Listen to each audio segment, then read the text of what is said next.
I've just come back from Los Angeles. I was down there to meet with a group of rather important people in the movie industry, scientists and so on, who were considering calling a congress of the best minds in the world to meet in Los Angeles in the near future, to be a kind of planetary alarm conference. They wanted scientists and statesmen, religious leaders, and to do something to impress upon the world through all the media that we are in very serious danger of destroying the biosphere, that is to say, the whole envelope of living creatures which covers this planet, through pollution, overpopulation, nuclear fallout, poisoning of our food, and very lack of food. And we met to discuss the problem of organizing this conference, and here were all these brilliant people. And it came over us that we really didn't know what we ought to say. I mean, you can scream and create a state of panic, but that won't do any good. And when it came down to it, we didn't know what we ought to say because we really don't know what to do.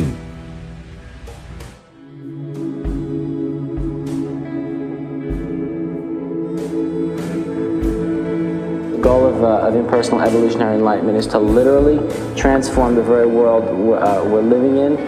It's to bring this consciousness into this world so this consciousness can become active as a dynamic, living, breathing entity.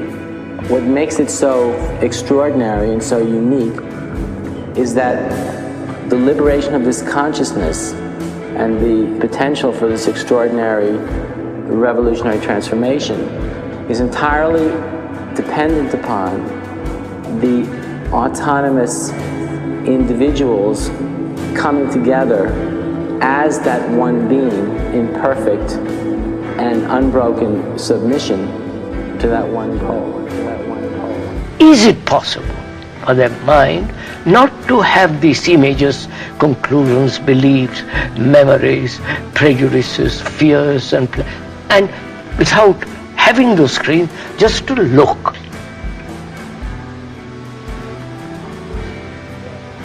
I think this becomes very important because when there is a scene, you can't help but acting.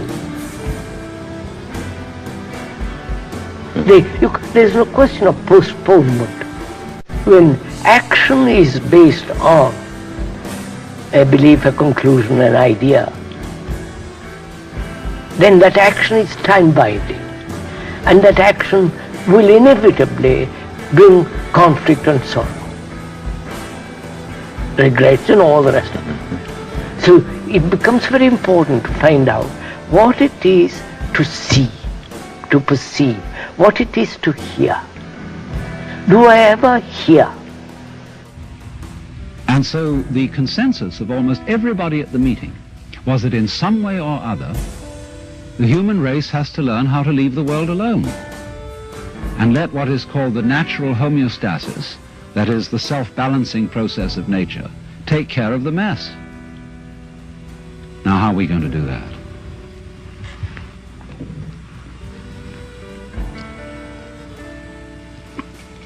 This is Japanese ceremonial tea. It's good on a cold day. See, our problem is we don't really know how to stop. We've got something started and we see it's going in a wrong direction. And I think the difficulty is, to borrow an old Chinese saying, that when the wrong man uses the right means work in the wrong way.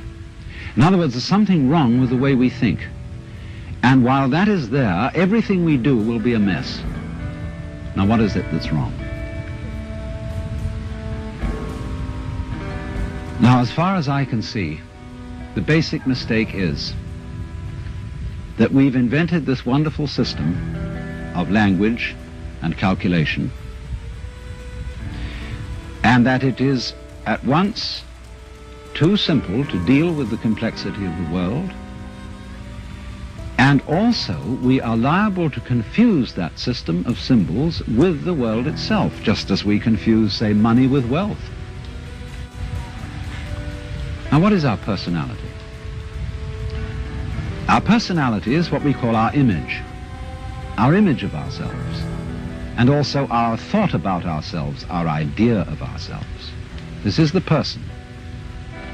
In other words, what people meet and understand, and what I understand as Alan Watts, is a big act which is not really me. Because in the image of Alan Watts, there are not all my unconscious processes, both psychological and physical. The construction of my brain is not contained in the concept Alan Watts, and the concept Alan Watts does not contain the inseparable relationships which I have with all the rest of the universe. And therefore that concept is a fraud. And when it's mistaken for the real me, there's a confusion. Because if somebody says to me, Alan Watts, do something about it, the concept Alan Watts can't do anything. In other words, because it's only a concept, you can't make it lift a weight, just as 3 is a concept. 3, the number. You can't make just plain 3 do anything. So also you can't wrap up parcels with the equator. It's a useful imaginary line, but it can't do anything. But we all feel that this concept of ourselves, which we call our personality or our ego, can do something. Because we think it really exists, and I'll tell you why we think it exists. What happens when you, if I were to say to you, now look hard at the television screen, really look at it. What do you do as distinct from just watching it in the ordinary way when you say, now I really got to see that? What do you do? Notice that you tighten muscles all around here, that you frown a little, you clench your teeth perhaps. Now what has that got to do with seeing anything clearly?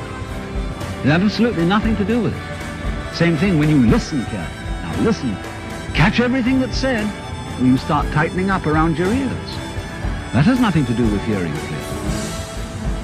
Now from the moment we were little children, when teachers in class screamed at us, pay attention, we go tight in various ways. Either to see or hear more clearly, to concentrate, or to will something which is supposed to be difficult to do. And that constitutes a habitual tension over the whole body that's there almost all the time.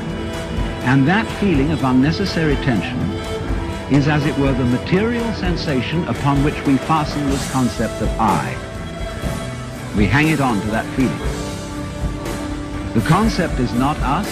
The feeling of tension is completely foreign. It has nothing to do with success in seeing, hearing, or acting. And so we get the marriage of an illusion with a falsehood. And that we call ourselves.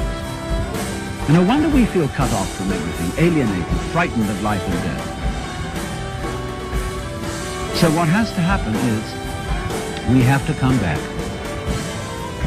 to a sane view of our own life, which is the way we really are, an organism functioning in terms of the whole environment, with the whole environment, instead of this funny little separate personality.